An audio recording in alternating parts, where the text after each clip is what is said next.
Hey guys, Brian from Progressive Force Concepts here. Newest drill for you guys that are out there. This one we're calling Bermuda Triangle.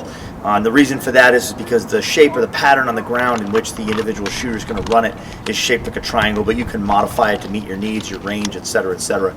This drill is addressing one of the most commonly overlooked things that we're missing or lacking in our training, and that's training in either lower visibility or zero light conditions. We understand why that happens. It can be a range limitation issue, it can be a shift differential issue, and sometimes it can just be a plain old pain in the ass to get people to take and come in. And then there's also the ignorance issue of a lot of people not understanding exactly how to work things. But what we do know is we do know that a significant number of lethal encounters do take place in conditions of diminished visibility. So if we're not training these aspects, we're literally setting ourselves up to fail.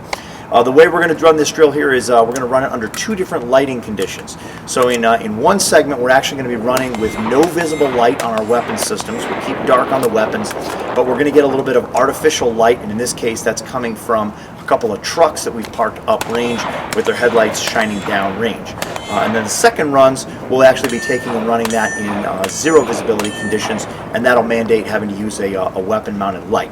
So here's how we set up the drill.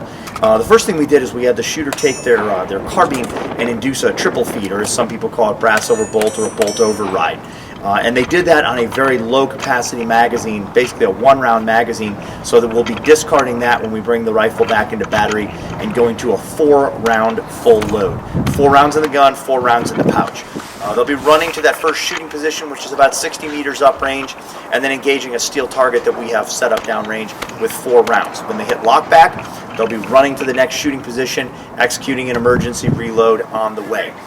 With your beginners and your beginning evolutions, shoot 4 more rounds on the dominant side. If you want to challenge yourself a little bit more, execute a weapon transfer there. That's on that same distant target, and now we'll probably be at about 50 meters because of closing the distance in the triangle.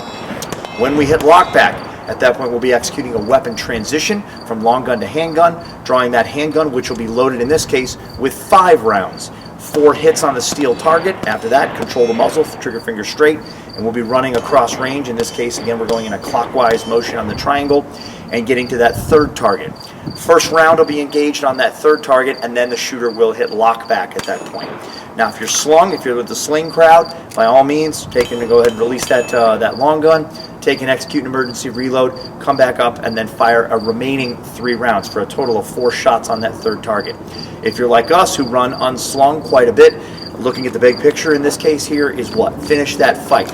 So again, not throwing that weapon over our shoulder, but lowering profile maybe just a little bit, releasing it to the ground, getting that weapon, that secondary weapon back up and in play, and then finishing up with 3 rounds. A couple things that you'll find out in this particular case when we do it in the zero lighting conditions is we'll be using a weapon-mounted light on the carbine for the carbine phases, but on the first pistol target, which is the 2nd target in sequence, there's a couple different ways we can execute this. One, we can use what we call a light assist transition, wherein we move the carbine to the support side, pin it in the armpit, and actually use the carbine light to execute a lighting condition for the handgun. If you have a weapon-mounted light on the pistol, by all means you can go ahead and do that. And then in our case, when we got to the 3rd target and had to execute the reload, we unasked the carbine completely, and then we accessed our handheld flashlight as fast as we could, and then came up and used a flashlight-assisted shooting technique of our choice. So we're trying to maximize our bang for our buck right there. Also, take note of how your equipment performs on this. The power and the angle of throw on your flashlights, and the ability to quick draw a handheld flashlight from your kit with the support hand is also very, very critical as well. You guys can mix it up however you guys want to. You can shoot it on paper or steel if you like we did. We do recommend the usage of chem lights on the ground to very clearly delineate exactly the positions the shooters are going to run to next.